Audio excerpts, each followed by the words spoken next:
जय हिंद दोस्तों, जय हिंद बच्चों। आज अपन पढ़ने जा रहे हैं नेक्स्ट जो लेसन है, आपके पांचवा लेसन है, वो है आर्थिक क्रियाओं के बारे में, जिनमें प्राथमिक क्रियाओं से संबंधित है। वो प्राथमिक जो क्रियाएं हैं वो किसे कहते हैं या आर्थिक क्रियाएं किसे कहते हैं, इनके संबंध में अपन चर्चा करने वाले हैं। और कौन कौन से व्यवसाय हैं, इनके संबंध में भी अपन बात करेंगे। इससे पहले अपन सबसे पहले आर्थिक क्रियाओं के बारे में जानेंगे। भाई आर्थिक क्रियाएं कहते किसे हैं, आर्थिक क्रियाएं किसे कहेंगे, इसकी डेफिनेशन आपके एक सिंपल सी डेफिनेशन है कि मानव के वो क्रियाकलाप है जिनसे आय प्राप्त होती है। मनुष्य कुछ भी करें लेकिन उनसे क्या प्राप्त हो, आय प्राप्त हो, तो वो क्या कहलाएगी, आर्थिक क्रियाओं के नाम से जाना जाता है। मतलब सबको याद करनी है आपको, आर्थिक क्रियाएं किसे कहेंगे, जो मानव के वो क्रियाकलाप जिनसे क्या प्राप्त होती है, आय प्राप्त होती है, वो आर्थिक क्रियाकलाप के नाम से जानते हैं। ठीक है, इसके बाद में अगर देखें अपने कि आर्थिक क्रियाएं होती क्या है, कितनी है, क्योंकि अपने बुक के अंदर है आर्थिक क्रियाएं आपके 4 दी हुई है, वैसे 5 को भी सम्मिलित किया गया है, जिनमें प्राथमिक क्रियाएं हैं, द्वितीय क्रियाएं हैं, तृतीय क्रियाएं हैं और चतुर्थ क्रियाएं हैं। प्राथमिक क्रियाएं, द्वितीय क्रियाएं, तृतीय क्रियाएं, चतुर्थ क्रियाएं और एक और है जो पंचम क्रियाकलाप के नाम से जाना जाता है, लेकिन उसका संबंध अधिकतर है तृतीय क्रियाकलाप से है। ठीक है, तो उनमें प्राथमिक क्रियाएं किसे कहेंगे, द्वितीय क्रियाएं किसे कहेंगे, तृतीय क्रियाएं किसे कहेंगे, चतुर्थ क्रियाएं किसे कहेंगे, इसकी डेफिनेशन अच्छी तरीके से आपको याद भी करनी है। माध्यमिक शिक्षा बोर्ड के अंदर है इसकी एक डेफिनेशन पूछी जाती है, या कोई उदाहरण पूछ लेते हैं कि भाई ये इसके अंदर क्या क्या आता है। जैसे मान लो अपने ने पहले भी चर्चा की थी कि प्राथमिक क्रियाएं किसे कहते हैं, कि वे क्रियाकलाप है जिनका प्रत्येक संबंध धरातल से या पर्यावरण से हो, आठ प्राथमिक क्रियाओं के नाम से जाना जाता है। सिंपल सी परिभाषा कि प्रत्येक संबंध प्रकृति से हो, प्रकृति के संसाधन मिले, जैसे भूमि है प्रत्येक संबंध है अपना, पर्यावरण है इससे प्रत्येक संबंध है। ठीक है, जैसे फसल उगाते हैं तो उनका प्रत्येक संबंध पर्यावरण से होता है, भूमि से होता है, तो वो प्राथमिक क्रियाकलाप के नाम से जाना जाता है। तो डेफिनेशन बिल्कुल सिंपल तरीके से कि वे आर्थिक क्रियाएं जिनका प्रत्येक संबंध धरातल से या पर्यावरण से होता है, प्राथमिक क्रियाओं के नाम से जाना जाता है।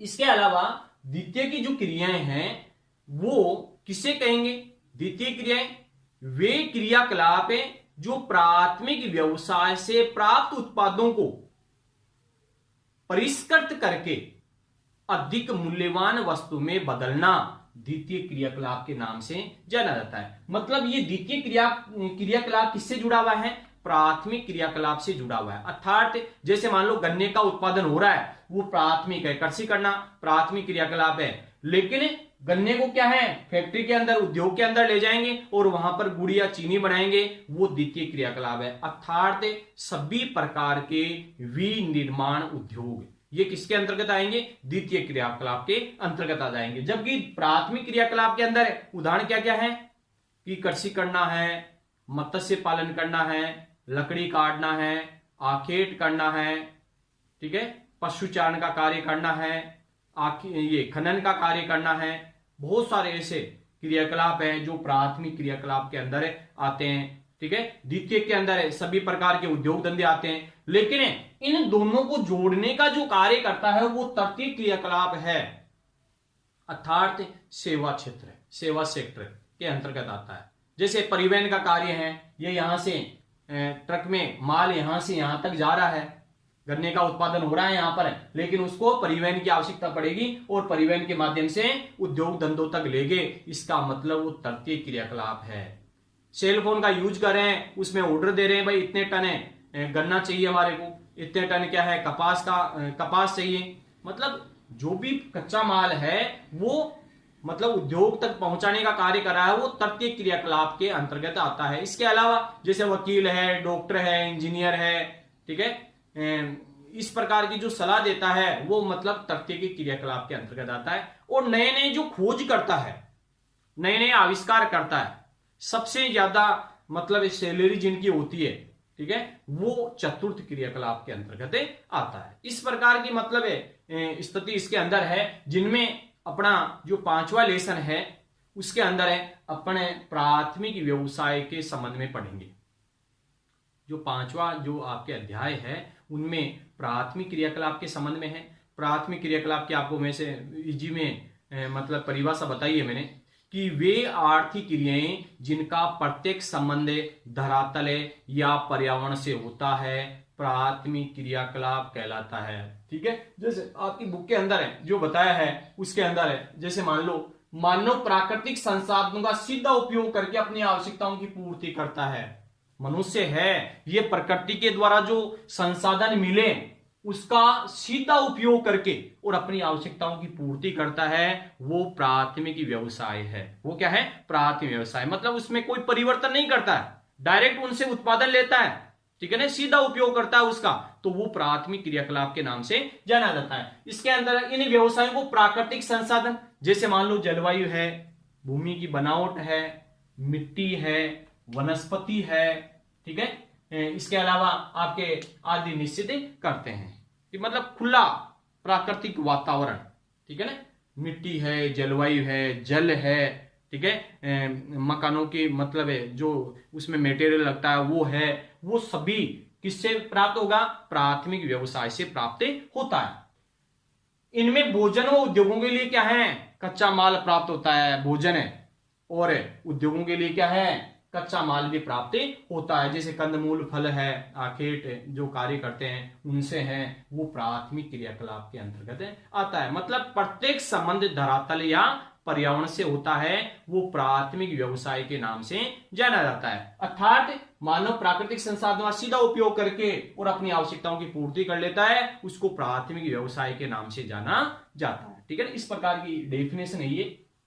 इसके अलावा जो प्रमुख आर्थिक जो क्रियाएं हैं उनके अंदर है जो श्रमिक के रूप में कार्य करते हैं, जो श्रमिक के रूप में कार्य करते हैं उसको रेड कॉलर श्रमिक के नाम से जाना जाता है, क्योंकि इसके अंदर परिश्रम ज्यादा करना पड़ता है। ठीक है, खेतों के अंदर बाहर जाकर के भी कार्य करना पड़ता है, तो उस श्रमिक को क्या कहेंगे? रेड कॉलर श्रमिक के नाम से भी जाना जाता है। किस नाम जानेंगे? रेड कॉलर श्रमिक। रेड कॉलर श्रमिक किससे कहेंगे? प्राथमिक क्रियाकलाप में कार्य करने वाले लोगों को क्या कहेंगे? रेड कॉलर श्रमिक के नाम से जाना जाता है। अब रेड कॉलर श्रमिक के बाद में अपने आते हैं कि भाई इनके अंदर है क्या क्या व्यवसाय किया जाता है। प्राथमिक व्यवसाय के अंदर है मतलब उसके उदाहरण को क्या क्या है। तो जैसे आपको पहले बताया, पहला है इसके अंदर है आखेट है। आखेट का मतलब शिकार का कार्य करता है। संग्रहण का कार्य है। संग्रहण के अंदर है जैसे मान लो आपके मतलब इकट्ठा जो करते हैं, मछली पकड़ना है, लकड़ी काटना है, पशुपालन करना है, कृषि करना है, खनन कार्य करना है। तो इस प्रकार से मतलब 7 इसके उदाहरण हैं। क्या क्या है? आखेट का कार्य किया जाता है, संग्रहण का कार्य किया जाता है, मछली पकड़ने का कार्य करते हैं, लकड़ी काटने का कार्य करते हैं, पशुपालन का कार्य करते हैं, कृषि का कार्य करते हैं और खनन का कार्य करते हैं। लेकिन इसके अंदर अगर देखा जाए तो आखेट का कार्य है और संग्रहण का कार्य है, ये विश्व के सबसे प्राचीनतम व्यवसायों में से एक है। मतलब जब आदि मानव था उस समय पत्थर के औजार है, लकड़ी के औजार है, ये बना करके क्या करता था? वो आखेट का कार्य मतलब शिकार करने का कार्य किया। वो धीरे धीरे क्या है कुछ सभ्य बना और सभ्य बनने के बाद में क्या है संग्रहण का कार्य करने लगे। मतलब इकट्ठा मतलब मूलभूत जो आवश्यकता है अपनी, जैसे रोटी, कपड़ा और मकान की आवश्यकता है, उनको क्या है एक जगह वो इकट्ठा करने लग गया। इकट्ठा करने को क्या कहेंगे? संग्रहण का कार्य। पेट मतलब भूख लगने लगी, इसके कारण से कंद मूल फल वो इकट्ठा करने लग गया और अपने समाज के लोगों को खुद को उनका पेट भरने लगे। ठीक है, इस प्रकार की स्थिति उसमें बनी। इसके अलावा अपन बात करें इसके बाद में अपन बात करें तो आखेट का कार्य शिकार करने का कार्य है।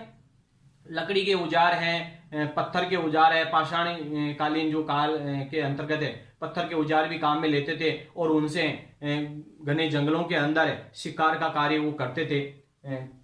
इसके बाद में आग का आविष्कार हुआ तो थोड़ा सरलता बढ़ी, मतलब ठीक है। इसके बाद में संग्रहण का कार्य मतलब इकट्ठा करने का कार्य है। मछली पकड़ने का कार्य, जो समुद्र के किनारे जो लोग बाग रहते हैं, अभी वर्तमान स्थिति के अंदर भी आदिवासी जो लोग हैं वो मछली पकड़ने का कार्य कर रहे हैं। मतलब है वहां पर मछली का काफी ज्यादा उत्पादन होता है। कई जगह जलाशय, बड़े जलाशय होते हैं, वहां पर भी इस प्रकार का सिस्टम होता है। इसके अलावा लकड़ी काटने का कार्य है, फर्नीचर उद्योग के लिए मान लो जलाऊ लकड़ी के लिए मतलब उनको काटने का कार्य भी ये करते हैं। पशुपालन का कार्य, मतलब मनुष्य हैं कुछ सभ्य बना और सभ्य बनने के साथ साथ में पशुओं को पालतू उन्होंने बनाया और उनसे चमड़ा है, मांस है, दूध है, ठीक है ना, फर है, ये प्राप्त करने लग गया और अपने जीवन को कुछ सरल में उन्होंने बनाया। इस प्रकार का मतलब सिस्टम बनाया उन्होंने। इसके अलावा देखें तो मतलब है कृषि करने का कार्य, मतलब धीरे धीरे वो सभ्य बना और सभ्य बन करके क्या है पशुपालन का कार्य करने लग गया और पशुपालन के बाद में कृषि का आविष्कार हुआ। जैसे मान लो 8000 से लेकर के 12000 वर्ष पहले कृषि का आविष्कार हुआ है, ठीक है। तो कृषि का कार्य अब तकनीकी ज्ञान के माध्यम से करने लगे। पहले आदि में कृषि वो करते थे, जिसको अपने असम के अंदर है बोलते हैं, पूर्वोत्तर भारत के अंदर बोलते हैं झूमिंग कृषि। इस प्रकार का वो कृषि का कार्य करना सीखा पहले।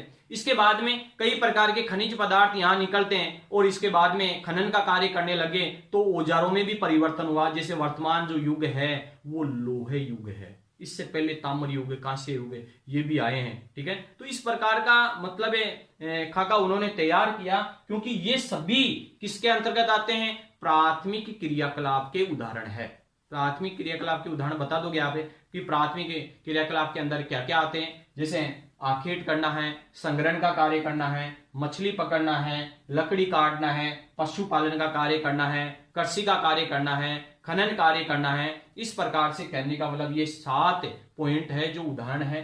अब अपन बात करेंगे कि भाई प्राथमिक व्यवसाय के अंतर्गत आखेट और संग्रहण का कार्य किन क्षेत्रों में किया जाता है, ठीक है। इसमें तकनीक किस प्रकार से उपयोग में ली जाती है, ठीक है। अलग अलग रूप में इसको पढ़ेंगे, जिसमें अपन ने बताया कि भाई प्राचीनतम ज्ञात प्राथमिक क्रियाएं हैं ये कौन कौन सी। सबसे प्राचीनतम है वो है आखेट का कार्य और संग्रहण का कार्य है। लेकिन ये जो है ये क्षेत्र मतलब आखेट का कार्य, संग्रहण का कार्य वो कहां किया जाता है, तो यह है अति शीत व अधिक गर्म क्षेत्रों के अंदर। अति शीत वाला जो क्षेत्र है मतलब है उच्च अक्षांशों के अंतर्गत, ठीक है ना। अधिक गर्म है मतलब निम्न अक्षांशों के अंतर्गत है ये कार्यकलाप किए जाते हैं। मतलब आखेट का कार्य, संग्रहण का कार्य, जैसे बुशमैन जनजाति है, एस्किमो जनजाति है, ये केवल आखेट का कार्य करती है, संग्रहण का कार्य करती है और उनसे अपना जीवन गुजारा चलाती है, ठीक है। तो ये मतलब अति शीत और अति गर्म क्षेत्रों के अंदर है ये इस प्रकार का कार्य किया जाता है, मतलब आखेट और संग्रहण का कार्य किया जाता है। इसके अलावा इस प्रकार का जो कार्य करते हैं उनमें कम पूंजी की आवश्यकता होती है, पूंजी बहुत कम लगती है इसके अंदर। तकनीकी मतलब निम्न स्तरीय तकनीकी ज्ञान की आवश्यकता होती है, इतनी अच्छी तकनीकी की आवश्यकता भी नहीं होती इसके अंदर है। इसके अलावा भोजन अधिशेष नहीं रहता है, क्योंकि लिमिट का उसके अंदर मिल पाता है, इतना ज्यादा अथाह मात्रा के अंदर है वो शिकार नहीं करते हैं। जितनी हमारे को आवश्यकता है उसके अनुसार ही क्या है शिकार कर लिया, इसके बाद में कल करेंगे, ठीक है ना। इस प्रकार का सिस्टम होता है, तो भोजन अधिशेष इसके अंदर नहीं रहता है। इसके अलावा प्रति व्यक्ति उत्पादन कम होता है। प्रति व्यक्ति जैसे बुशमैन जनजाति की तो हालत बहुत खराब है। इसके बारे में चर्चा करें तो अफ्रीका महाद्वीप की बुशमैन जो जनजाति है उनमें कीड़े मकोड़े हैं, दीमक है, ठीक है ना, जो भी है वो मार करके खा जाते हैं। इस प्रकार की स्थिति पाई जाती है। मतलब प्रति व्यक्ति उत्पादन कम होता है, भूखे रहना पड़ता है, इसके कारण से अल्प आयु में ही क्या है उनकी मृत्यु हो जाती है। इस प्रकार की स्थिति पाई जाती है। बहुत सारे ऐसे क्षेत्र हैं जहां पर इस प्रकार की स्थिति देखने को मिलती है, तो प्रति व्यक्ति उत्पादन भी कम होता है। तो इस प्रकार का मतलब है ये आखेट और संग्रहण का जो कार्य है वो अधिक ठंडे प्रदेशों में और अधिक गर्म प्रदेशों के अंदर किया जाता है और इसके अंदर कम पूंजी की आवश्यकता होती है, निम्न स्तरीय तकनीकी की आवश्यकता होती है और भोजन अधिशेष नहीं रह पाता है इसके अंदर और प्रति व्यक्ति उत्पादन कम होता है। ये इसकी विशेषता है, ठीक है ना, ये इसकी विशेषता बताई गई है। इससे पहले ये आपको अच्छी तरीके से मतलब है ये इसके उदाहरण है वो अच्छी तरीके से आपको याद करने हैं। इसके अलावा इनकी प्राथमिक व्यवसाय की परिभाषा, प्राथमिक व्यवसाय की परिभाषा बिल्कुल सिंपल तरीके से आपको मैंने बताई भी वैसे कि एक ऐसा व्यवसाय या वे आर्थिक क्रियाकलाप जिनका प्रत्येक संबंध धरातल से या पर्यावरण से होता है, प्राथमिक क्रियाकलाप के नाम से जाना जाता है। इसके अलावा उदाहरण इसके बता दें अपने कि उदाहरण के अंदर है आखेट है, संग्रहण का कार्य है, मछली पकड़ने का कार्य है, लकड़ी काटने का कार्य है, पशुपालन का कार्य है, कृषि कार्य करने का कार्य है, खनन कार्य है। ये सभी प्राथमिक क्रियाकलाप के अंतर्गत आते हैं, प्राथमिक क्रियाकलाप के अंतर्गत आते हैं। इसके अलावा अपने जैसे मान लो ये 5वें लेसन के अंदर तो आपके प्राथमिक व्यवसाय के बारे में पढ़ने जा रहे हैं अपने, जो पढ़ रहे हैं अपने। इसके अलावा 6ठे लेसन के अंदर आपके द्वितीय क्रियाकलाप के संबंध में पढ़ेंगे अपने।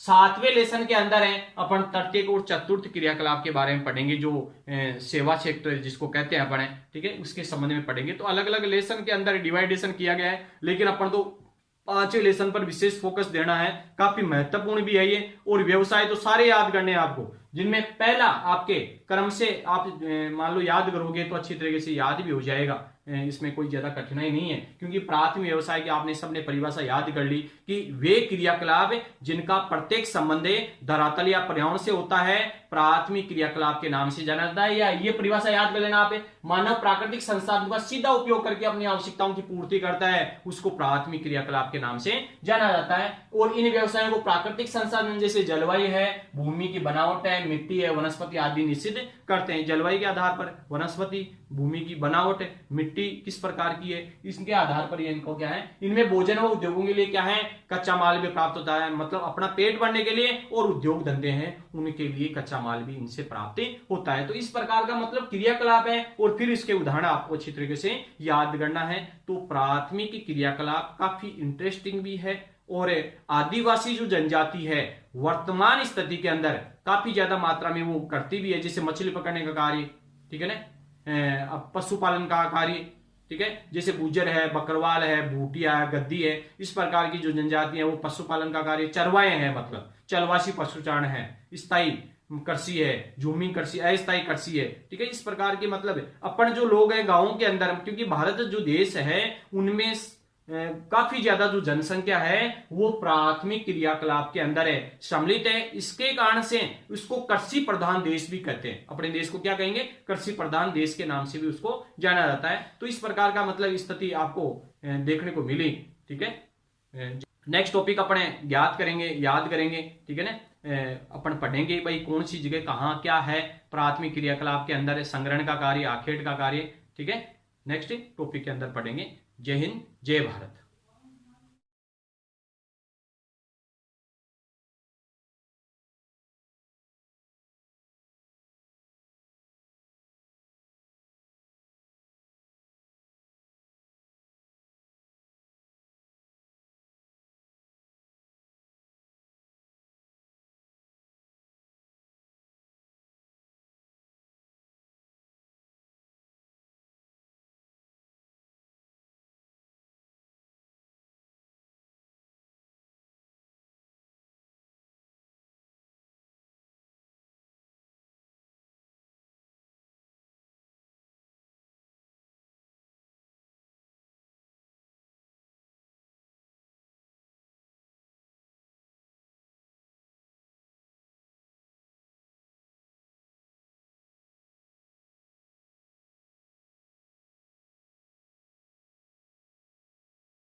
जय हिंद प्यारे दोस्तों, जय हिंद प्यारे बच्चों। हम पढ़ रहे हैं अब भोजन संग्रहण के वैश्विक क्षेत्र। भोजन संग्रहण के लिए वैश्विक क्षेत्र कौन कौन से हैं विश्व के अंदर, जो विश्व का जो मैप बनाया अपन ने उनके अंदर है, कहाँ कहाँ पर है संग्रहण का कार्य, आखेट का कार्य किया जाता है। इसके संबंध में सबसे पहले अपन जानेंगे कि भाई विश्व के मैप के बारे में कुछ सामान्य बातें जो आपने पढ़ा भी होगा पहले पिछली कक्षाओं के अंदर है। जैसे मान लो आपके भूमध्य रेखा है, कर्क रेखा है, मकर रेखा है, ठीक है। उच्च अक्षांश किससे कहेंगे, निम्न अक्षांश के कौन से क्षेत्र को कहते हैं, इनके सामान्य जानकारी आपको दी जा रही है। जैसे 0 डिग्री जो रेखा है उसको भूमध्य रेखा के नाम से जानते हैं, सब जानते हो आप। 0 डिग्री अक्षांश रेखा को किस नाम जानेंगे, भूमध्य रेखा या विषुवत रेखा के नाम से जानते हैं। 23.5 डिग्री उत्तरी अक्षांश रेखा को कर्क रेखा के नाम से जानते हैं, और 23.5 डिग्री दक्षिणी अक्षांश रेखा को क्या कहेंगे, मकर रेखा के नाम से जाना जाता है। ये जो क्षेत्र होता है ये उष्ण कटिबंधीय क्षेत्र के नाम से उसको जाना जाएगा, अर्थात निम्न अक्षांशीय क्षेत्र है ये। जैसे जैसे अपन इस तरफ जाएंगे या इससे इस तरफ जाएंगे उसको उच्च अक्षांश के नाम से जाना जाता है, अर्थात ये उष्ण कटिबंधीय क्षेत्र है, ये शीतोष्ण कटिबंधीय क्षेत्र है, ये शीत कटिबंधीय क्षेत्र है। ये उष्ण कटिबंधीय क्षेत्र है, ये शीतोष्ण कटिबंधीय क्षेत्र है, और ये शीत कटिबंधीय क्षेत्र है। मतलब इसको 3 भागों के अंदर बांट दिया, उष्ण कटिबंध है, शीतोष्ण कटिबंध है और शीत कटिबंध के नाम से उसको जाना गया। इसके अलावा अपन बात करें कि भोजन संग्रहण के वैश्विक क्षेत्र को 2 भागों के अंदर बांटा गया, एक तो उच्च अक्षांशीय क्षेत्र है और दूसरा निम्न अक्षांशीय क्षेत्र है। उच्च अक्षांशीय जो क्षेत्र वाला जो क्षेत्र है मतलब है जहां पर सूर्य की किरणें काफी तिरछी पड़ती है, अर्थात दोनों ध्रुव वाले जो क्षेत्र हैं उनको उच्च अक्षांश के नाम से जाना जाता है। मतलब मैंने बताया आपको कि इससे इस तरफ चलेंगे अपन या इससे इस तरफ चलेंगे तो वो उच्च अक्षांश की ओर अपन बढ़ेंगे, अर्थात ये निम्न अक्षांश वाला क्षेत्र है। 0 डिग्री वाला जो क्षेत्र है वो निम्न अक्षांश वाला क्षेत्र है। इसी प्रकार से जैसे मान लो उच्च अक्षांशीय जो क्षेत्र है आपके जो कनाडा का जो क्षेत्र है इसका उत्तरी क्षेत्र है, कनाडा वाला जो क्षेत्र है। इसके अलावा ये उत्तरी यूरेशिया वाला जो क्षेत्र है, यूरेशिया का क्षेत्र, एशिया और यूरोप का दोनों का मिलकर के यूरेशिया का जो क्षेत्र है। इसके अलावा दक्षिणी चिली वाला जो क्षेत्र है ये क्षेत्र है, ठीक है। ये सभी उच्च अक्षांशों के अंतर्गत आता है, उच्च अक्षांशों के अंतर्गत आता है। इनमें जैसे बेफिन द्वीप है, हडसन की खाड़ी है, कनाडा का भाग है, ठीक है, अलास्का का क्षेत्र है, यूरेशिया का जो क्षेत्र है, यूरेशिया का उत्तरी क्षेत्र लास्ट वाला जो क्षेत्र है, उन वहां पर एस्किमो जनजाति के लोग निवास करते हैं, जिनको टुंड्रा प्रदेश के नाम से भी जाना जाता है। साइबेरिया रूस का क्षेत्र आता है इसके अंदर, ठीक है।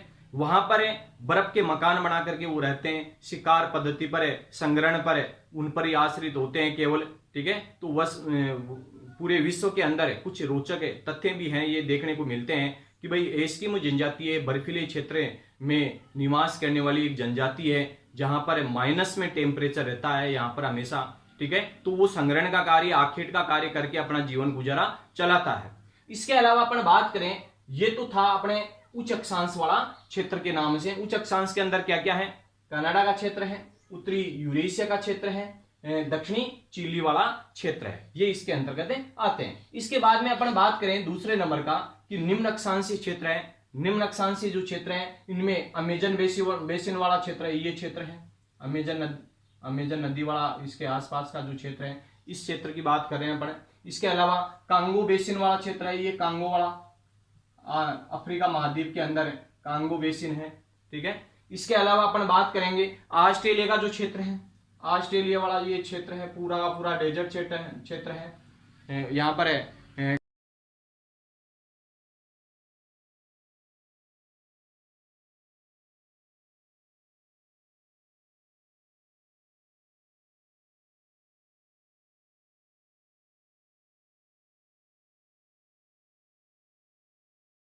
काफी बड़ा मरुस्थल पाया जाता है, मतलब प्यासी भूमियों का महाद्वीप के नाम से भी इसको जानते हैं। काफी बड़ा क्षेत्र है, इसके कारण से यहाँ पर संग्रहण का कार्य, आखेट का कार्य ही किया जाता है। इसके अलावा आपके दक्षिणी पूर्वी एशिया के आंतरिक भाग, इस तरफ के जो देश है, ठीक है, इस जगह काफी ज्यादा मात्रा के अंदर आखेट का कार्य, संग्रहण का कार्य किया जाता है। मतलब आंतरिक क्षेत्र दक्षिणी और दक्षिणी पूर्वी एशिया का जो क्षेत्र है वो इसके अंतर्गत आता है। ठीक है, तो इस प्रकार से करने वाला आपके अमेजन नदी वाला क्षेत्र है, कुछ कांगो बेसिन वाला क्षेत्र है, ऑस्ट्रेलिया वाला क्षेत्र है और दक्षिणी पूर्वी एशिया का प्रदेश है, ये निम्न अक्षांशों के अंतर्गत आते हैं और यहां पर भी संग्रहण का कार्य किया जाता है, काफी मात्रा के अंदर संग्रहण का कार्य वो करते हैं। इसके अलावा अपन बात करें कि काफी ज्यादा महत्वपूर्ण रोचक एक तथ्य है, आप च्युइंगम खाते हो, ठीक है, ये आपको मालूम है किससे बना होता है, ठीक है, इसके बारे में जानकारी लेते हैं, काफी इंटरेस्टिंग भी है और जनरल नॉलेज का क्वेश्चन के रूप में पूछा जाता है कि भाई चिक्कल है, क्या कहते हैं, देखो एक प्रकार का चबाने वाला गोंद होता है जो चिक्कल कहते हैं उसको, जैसे अपन च्युइंगम को चबाते हैं और इसके बाद में जो शेष पदार्थ बच जाता है उसको कहेंगे चिक्कल। किस नाम जानेंगे? चिक्कल। लेकिन चिक्कल बनता किससे है? ठीक है, देखो जेपोटा वृक्ष के दूध से प्राप्त होता है ये चिक्कल है, जेपोटा नामक एक वृक्ष है उसके दूध से क्या प्राप्त होता है? चिक्कल। और उसके अंदर अलग अलग फ्लेवर्स डालते हैं, फ्लेवर्स डाल करके अपने चिगम काम में लेते हैं, चूसने के लिए काम में लेते हैं। ठीक है, तो वो चिक्कल के नाम से जानते हैं उसको, शेष जो पदार्थ निकल जाता है उसको कहेंगे चिक्कल। लेकिन बनता किससे है? कौन से वृक्ष से बनता है? जेपोटा वृक्ष का जो दूध होता है ना उनसे वो चिक्कल बनता है। तो इस प्रकार से करने वाला भारत के मतलब विश्व के जो भोजन संग्रहण वाला जो क्षेत्र है उनको अच्छी तरीके से मैप के माध्यम से भी आपको याद करना है। सामान्य जानकारी आपको मैंने बताई वैसे, ठीक है। इसके अलावा अपने उच्च अक्षांशीय क्षेत्र है, निम्न अक्षांशीय क्षेत्र है। उच्च अक्षांशीय क्षेत्र के अंदर कौन कौन से आएंगे? उच्च अक्षांशीय क्षेत्र के अंदर है उत्तरी कनाडा का क्षेत्र है, उत्तरी यूरेशिया का क्षेत्र है और दक्षिणी चिली का क्षेत्र। दक्षिणी चिली का क्षेत्र है, उत्तरी कनाडा का क्षेत्र है, उत्तरी यूरेशिया का क्षेत्र है। 3 क्षेत्र है जो उच्च अक्षांशों के अंतर्गत आता है, भोजन संग्रहण के उच्च अक्षांशीय क्षेत्र है। इसके अलावा निम्न अक्षांशीय क्षेत्र है। निम्न अक्षांशीय क्षेत्र कौन कौन से रहेंगे? निम्न अक्षांशीय क्षेत्र में अमेजन नदी वाला क्षेत्र है, ठीक है, कांगो बेसिन वाला क्षेत्र है। कांगो बेसिन के अलावा यहां पर है ऑस्ट्रेलिया वाला जो क्षेत्र है। इसके अलावा दक्षिणी पूर्वी एशिया का जो क्षेत्र है वो भी काफी महत्वपूर्ण है। ये 4 हैं निम्न अक्षांशीय क्षेत्रों के अंदर 4 प्रमुख रूप से संग्रहण क्षेत्र आते हैं। और ये चिक्कल के बारे में मतलब शिवगम के बारे में जानकारी हो गई है आपकी, ठीक है। इस प्रकार से आपको अच्छी तरीके से यहां तक आपको याद करना है। नेक्स्ट संग्रहण के बारे में अपन पढ़ने जा रहे हैं, संग्रहण का कार्य किस प्रकार से होता है। तब तक जय हिंद, जय भारत।